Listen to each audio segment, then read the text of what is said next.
राष्ट्रीय विधी सेवा समिती सर्वोच्च न्यायालय व महाराष्ट्र राज्य विधी सेवा प्राधिकरण उच्च न्यायालय यांच्या निर्देशान्वये प्रमुख जिल्हा व सत्र न्यायाधीश तथा जिल्हा विधी सेवा प्राधिकरणाचे अध्यक्ष दिनेश पी सुराणा यांच्या मार्गदर्शनाखाली 14 मार्च रोजी राष्ट्रीय लोक अदालतीचे आयोजन करण्यात आले आहे। जिल्ह्यातील सर्व न्यायालयांमध्ये ही लोक अदालत होणार आहे। पक्षकारांनी आपली प्रलंबित व दाखलपूर्व प्रकरणे आपसी तडजोडीसाठी ठेवावी असे आवाहन करण्यात आले आहे। ही राष्ट्रीय लोक अदालत जिल्हा विधी सेवा प्राधिकरण नागपूर व वकील संघ यांच्या संयुक्त विद्यमाने जिल्हा न्यायालय तसेच जिल्ह्यातील सर्व तालुका न्यायालय, कामगार न्यायालय व औद्योगिक न्यायालय, कौटुंबिक न्यायालय, ग्राहक तक्रार निवारण मंच आणि इतर सर्व न्यायालय तसेच न्यायाधिकरणात होणार आहे।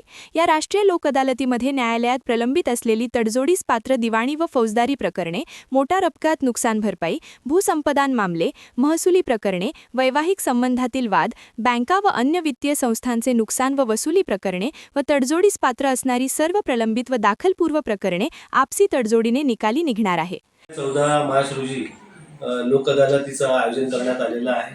त्या लोक अदालतीमध्ये सर्वच प्रकारच्या केसेस असतात, ज्यामध्ये निपटारा व्हायचा असेल, ज्याच्यामध्ये तडजोड झालेली असेल, 138 असो, फॅमिली मॅटर्स असो, सिव्हिल सूट्स असो, अपील्स असो, क्रिमिनल पण असो, ज्याच्यामध्ये कंपाऊंडिंग होऊ शकतं, अशा केसेस सर्वच केसेस आपण त्या लोक अदालतीमध्ये ठेवत असतो। आणि लोक अदालतीमध्ये ठेवण्याचं कारण म्हणजे की बा लवकरात लवकर त्या केसेसचा निपटारा होतो आणि जेणेकरून पक्षकार जे लोक आहेत खूप वर्षानुवर्ष कोर्टामध्ये येतात, त्यांना असं वाटतं की आपल्या केसेस खूप लांब चालत असतात, तर त्या लोक अदालतीमुळे लवकर केसेसचा निपटारा झाल्यामुळे त्यांना लवकरात लवकर त्यांना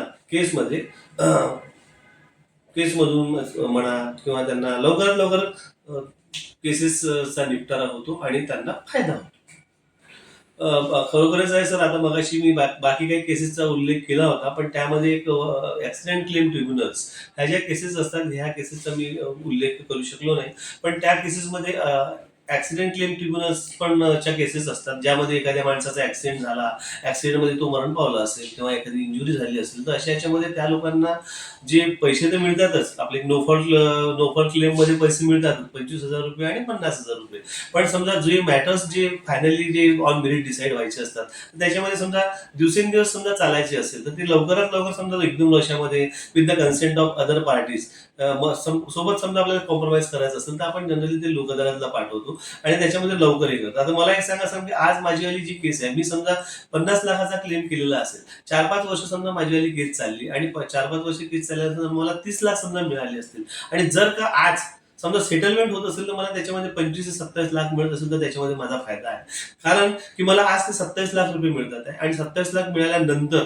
मी ते पैसे कुठेतरी फिक्स ठेवतो आणि मीच कशाला की बाकी गव्हर्नमेंटच्या आदेशाप्रमाणे ते पैसे फिक्स ठेवले जातात। जेव्हा तुम्हाला त्या पैशाची गरज असेल, जसं मुलाचं शिक्षण असेल, मुलीचं लग्न असेल, तर अशासाठी या पर्टिक्युलर पर्पजसाठी ते पैसे काढावे लागतात। म्हणजे कोर्टात जाण्या येण्यासाठी तुम्हाला टेन्शन राहत नाही आणि कोर्टाची पायरी चढावं लागेल, लवकरात लवकर निपटारा झाल्याने हा एक फायदा होतो। दुसरी गोष्ट की समजा लोक अदालतीमध्ये समजा तुमच्या केसेस संपल्या, केसेस डिस्पोज झाल्या, सबेट झाला असेल, तर त्याच्यामध्ये कुठेच अपील नाही आहे आणि त्याच्यामुळे डोक्याला टेन्शन नाही। तर बरेचसे लोक पूर्वीचे म्हणायचे की कोर्टासमोर जायचं, कोर्टाची पायरी चढू नये, पण आता आजची परिस्थिती अशी आहे की प्रत्येकाला कुठल्या ना कुठल्या कारणास्तव कोर्टामध्ये यावं लागतं आणि म्हणून लोक अदालतीमध्ये जे काही दावे येतात, जे काही केसेस असतात, त्याच्यामध्ये निपटारा करून लवकरात लवकर केसेस संपवण्याचा कमी करण्याचा प्रयत्न आहे, कारण दिवसेंदिवस केसेस खूप वाढत आहे आणि केसेस वाढत असल्यामुळे कोर्टावरती पण त्या केसेसचा बोजा येतो आहे। म्हणून गव्हर्नमेंटनी नवीन लोक अदालतीचंही काढलेलं आहे आणि ह्या लोक अदालतीमध्ये जेवढे काही लवकरात लवकर केसेस संपतील त्यांनी निपटारा कसा होईल याकडे त्यांचं लक्ष आहे आणि त्यासाठीच एक परमनंट लोक अदालत सुद्धा सुरू आहे आपल्या नागपूर शहरामध्ये, नागपूर जिल्ह्यामध्ये, औरंगाबादमध्ये आणि मुंबईमध्ये, आणि लगेच आता काही दिवसापूर्वी 2-4 दिवसापूर्वी त्याच्या जागा पण निघालेल्या आहेत प्रत्येक जिल्ह्यामध्ये। म्हणजे जर का तुम्हाला लोक अदालतीमध्ये समजा लवकरात लवकर केसेसचा निपटारा काढावा असेल, तर तुम्ही त्यांच्याशी कन्सल्ट करून तुम्ही लवकरात लवकर आपल्या केसेस संपवू शकता, जेणेकरून तुम्हाला लवकर लोक अदालतीमध्ये वाद मिटवण्याकरिता न्यायाधीश, तज्ज्ञ वकील व सामाजिक कार्यकर्ते यांचे मंडळ पक्षकारांना मदत करतील. लोक अदालतीमध्ये प्रकरण ठेवण्यासाठी कोणत्याही प्रकारची फी नाही. लोक अदालतीच्या निवाड्याविरुद्ध अपील नसल्याने वाद कायमचा मिटतो. न्यायालयाच्या हुकुमनाम्याप्रमाणे लोक अदालतीमध्ये होणाऱ्या निवाड्याची अंमलबजावणी न्यायालयामार्फत करता येते. खटल्यामध्ये साक्षपुरावा, उलट तपासणी, दीर्घ युक्तिवाद या बाबी टाळल्या जातात. वाद मिटवल्याने वेळ व पैशाची बचत होते. तसेच प्रकरण न्यायालयात चालविण्याकरिता होणाऱ्या त्रासातून सुटका होते व त्वरित आपसी संमतीने न्याय मिळतो. पक्षकारांनी आपली प्रकरणे दिनांक 14 मार्च रोजी आयोजित राष्ट्रीय लोक अदालतीमध्ये ठेवण्याकरिता प्रलंबित प्रकरणासाठी संबंधित न्यायालयात अर्ज सादर करावा आणि दाखलपूर्व प्रकरणासाठी जिल्हा विधी सेवा प्राधिकरण तसेच तालुका विधी सेवा समितीच्या कार्यालयाशी संपर्क साधून जास्तीत जास्त प्रकरणे आपसी तडजोडीने मिटवावीत असे आवाहन जिल्हा विधी सेवा प्राधिकरणाचे सचिव प्रवीण उन्हाळे व नागपूर जिल्हा वकील संघाचे अध्यक्ष रोशन बागडे यांनी केले आहे. कैमरामैन सचिन सह सनी भोंगाड़े, शंखनाद न्यूज, नागपुर।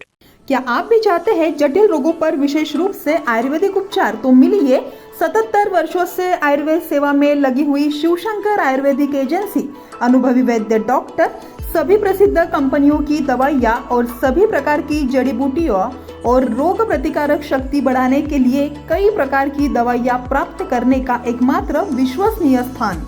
हमारे यहाँ सभी प्रतिष्ठित कंपनियों की दवाइयाँ उपलब्ध है। समय सुबह 10 बजे से रात 9 बजे तक। तो फिर इंतजार किस बात का? महाजन मार्केट के पास टेम्पल बाजार रोड, सीताबर्डी, नागपुर। 8605245080 9112079000।